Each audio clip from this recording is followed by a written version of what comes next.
Thank you so much for being here. If you enjoy content like this, please like, subscribe, sign up for notifications, and share the channel. It really helps us reach more people who deserve a retirement they can take pride in. So, Josh, I got a question for you. If one of us claimed Social Security on the other one's work record, would the other person's benefit go down?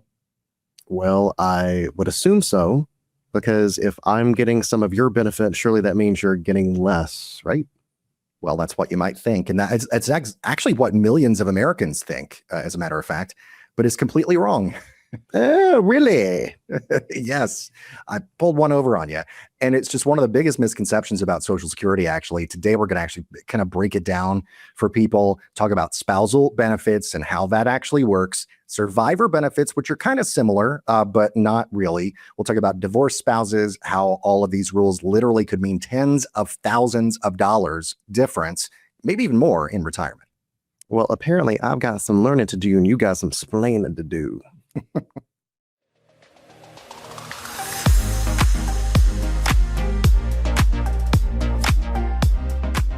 Well, hello there, and welcome to another edition of Take Pride in Retirement. Matt McClure here with you, your host, your advisor, your friend, your pal, and your confidant. And I am Josh Retnoble, the attaché to the advisor, aka co-host, aka Matt's husband. Husband. Thank you so much. And welcome back, by the way. You were under the weather last week. Yes, you know, leave it up to me to get sick once we flew in a plane. You did not get sick, so. I did not, and knock wood, or as the Brits would say, touch wood. All the things I'm throwing salt over my shoulder. If that's a thing, I'm not walking under any ladders and not letting black cats cross in front of me. I have not gotten sick, and hopefully it will remain that way, but glad to have you back on the show. It was weird going solo last week with everything that was going on, but welcome to the show. If this is your first time joining us, really do appreciate you being here. We would appreciate it as well if you would like and subscribe. I think I've determined that the low one is my favorite. It's easier once I've been sick too, so I don't have to go. Yeah. It sounds super rich today. Like it's, thank you so much. It's deep. Yeah, thank you, Elvis.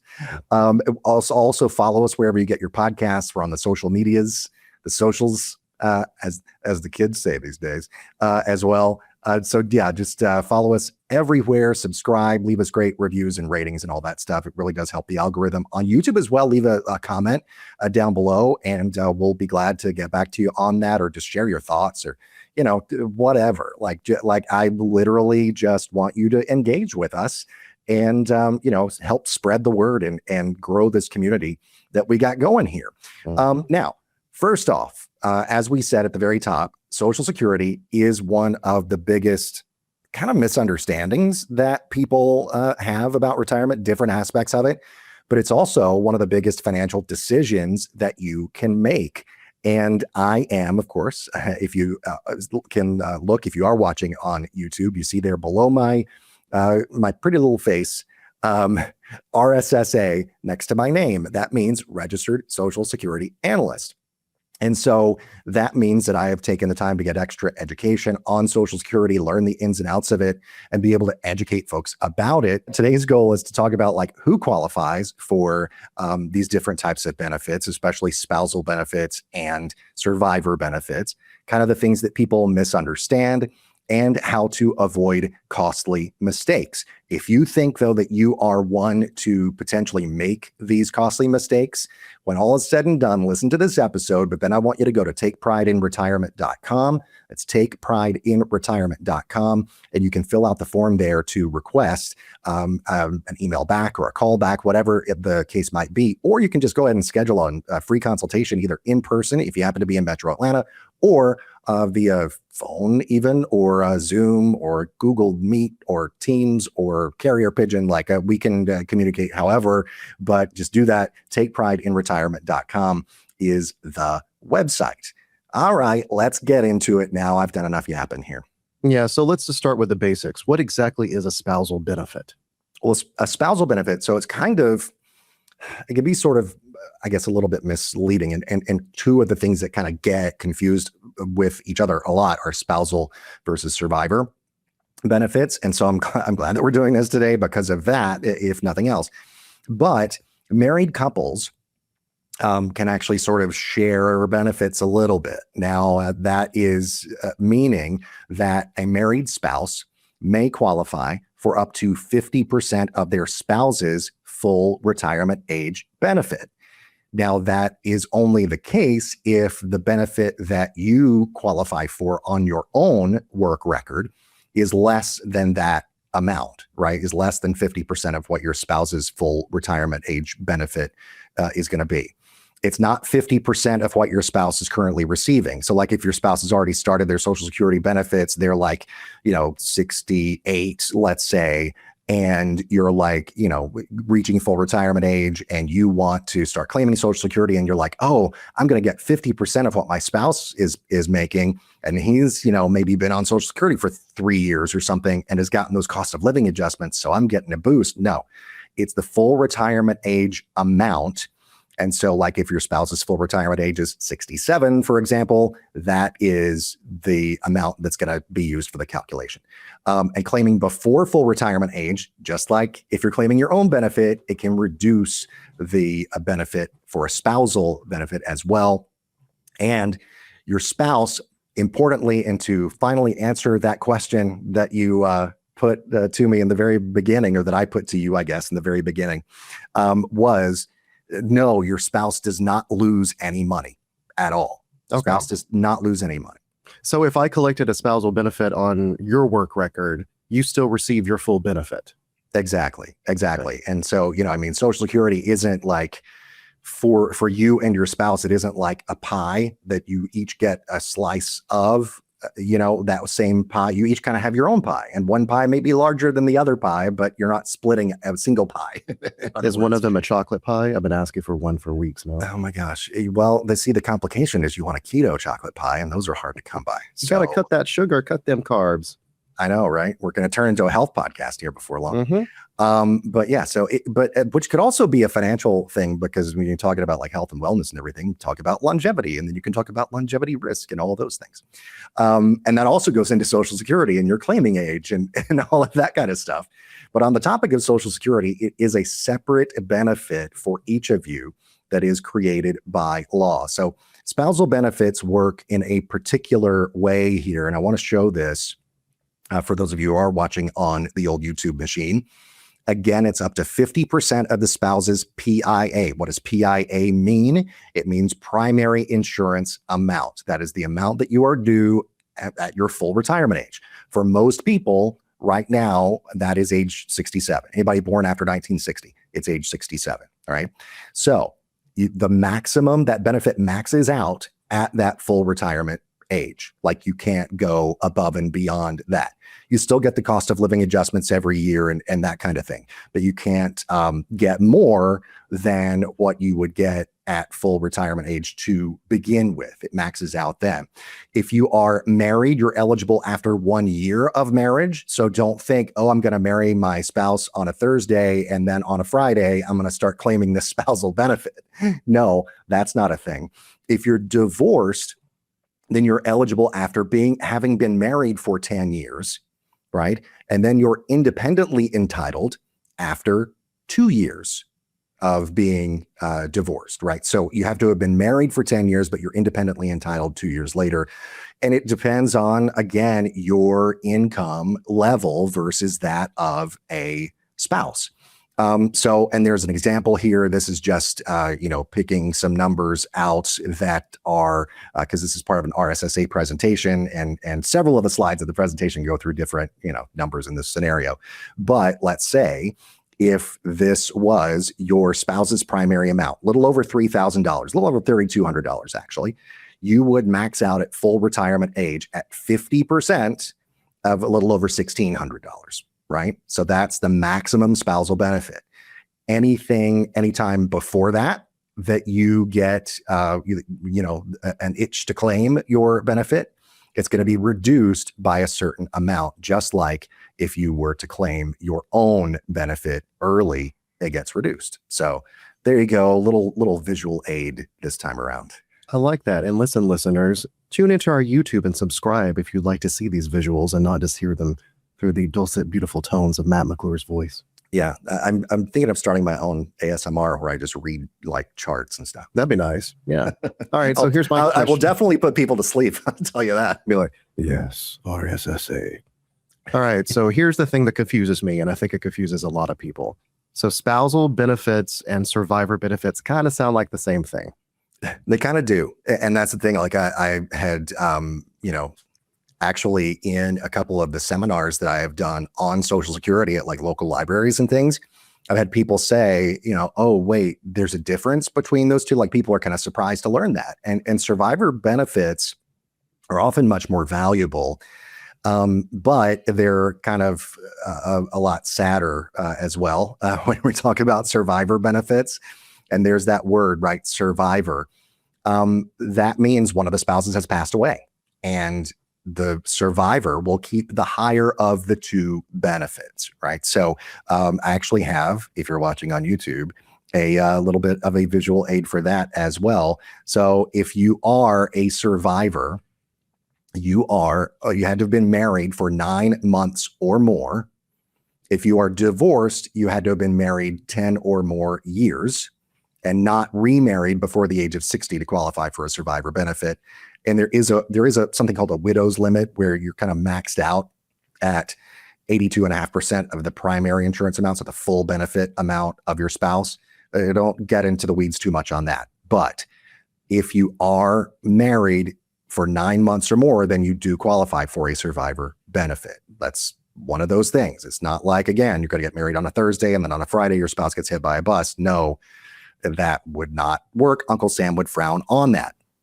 But again, it kind of maxes out at the survivor benefit amount of 100% at age 67, at full retirement age. It doesn't go up. You don't get raises beyond that, and aside from the yearly cost of living adjustment. But again, you can qualify at age 60. So you can qualify earlier than even the early regular benefit for Social Security. So all the way back to age 60 instead of 62. But you get that reduced benefit just again, like if you were doing your own benefit for Social Security. And so delaying benefits, like if the higher earning spouse, I generally will say, wait to claim your Social Security, because then that is going to make your, if you can wait, sometimes people can't, they need the money when they need the money. But if you can wait, because that makes your benefit check go up, and that can benefit the spouse. That's why couples should really think about the other when claiming Social Security, and really think beyond just the here and now when at all possible. Yeah, so delaying Social Security is not always about getting a bigger check while you're alive. It's also about protecting your spouse later on. Oh yeah, that's really, I think, one of the biggest things. I mean, you've heard me tell this story before, but when my dad passed away, this is one of those things that we learned about like in real time a few years back. Was that, my dad passed away. My mom gets notification from the Social Security Administration that her Social Security is going away. It's disappearing because she was the lower earner of the two. Bad news on the surface when you're like, wait, my Social Security is going away because my spouse died. Okay, hold on. You still get to keep now. Like it's basically like you inherit that higher check from that higher earning spouse.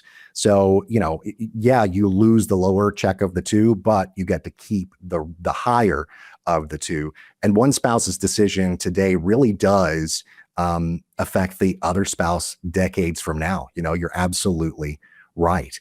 And this information too is really super important for LGBTQ plus couples who, may have married later in life, who may have married, after marriage equality became the law of the land. Social Security now does recognize same-sex spouses just like opposite-sex spouses. Claiming strategies are still extremely important because of that. And I think even more important than before for LGBTQ plus folks because of that, because of marriage equality, because of, the benefits that we can enjoy. And, we complain about Uncle Sam, we complain about, having to pay taxes and all this kind of stuff a lot, but there are good things that come from Uncle Sam as well. This is one of them. So let's maximize and optimize our decision-making. So again, takeprideInRetirement.com. If you want to get a free consultation, I'll be happy to do that for you, run an analysis of your individual situation. Yeah. And I always say Matt is the advisor that cares. He's not going to steer you in the wrong direction. If he can help you, he's going to help you. And if he can't, he'll point you towards someone who can.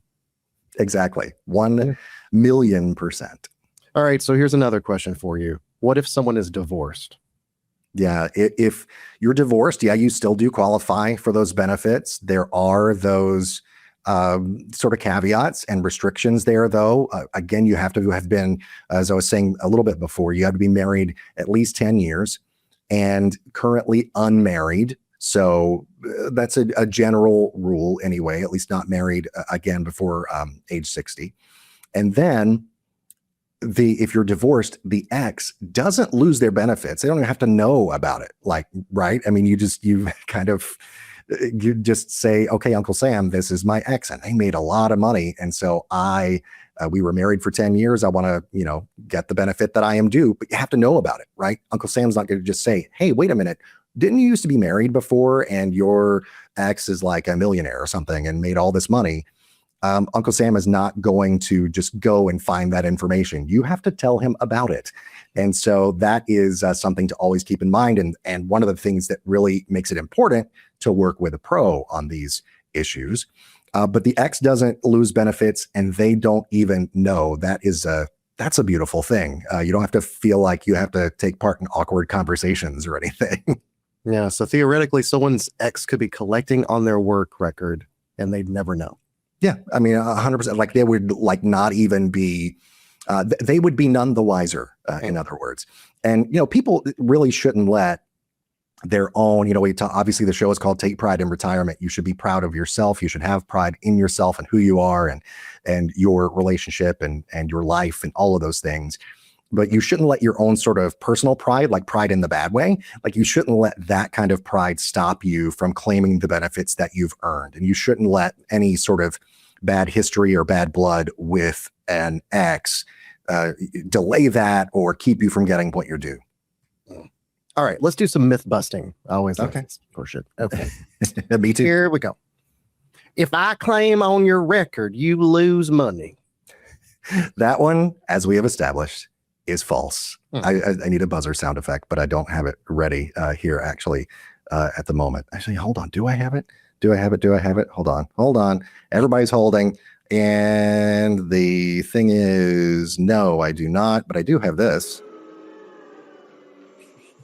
We have booze. There's a shade button somewhere. I know. Yeah, we should get that somewhere. Okay. Anyway, sorry. I didn't have my buzzer, but I had my boo. All right. So if I claim on your record, you lose money, that for married couples, that is false. Okay. Number 2, the government automatically gives me the highest benefit. No, that one is absolutely false as well. Like I was saying, Uncle Sam is not going to just go out and through his, grace and wonderfulness, find out things about you. That's not the case. Like you're going to have to volunteer that information and provide proof of it. So no, you have to understand your options. Again, folks, takeprideinretirement.com. I cannot say it enough. Survivor benefits are just another version of spousal benefits. Yes, Morty. No, they're completely different things. And yeah, I mean, and again, we can always get those confused because they do sound similar. Survivor, though, means a death has occurred. Spousal means the spouse is still alive. If I've been divorced, I'm not eligible. Divorce. No, not necessarily. There are rules, but most of the time, if you've been married at least 10 years and you're not remarried, yeah, you're eligible for that is spousal benefit or the survivor benefit as well. Yeah. Final myth. Social Security is simple. I mean, if only that were true. All right. That's a good one. As I say, a knee slapper.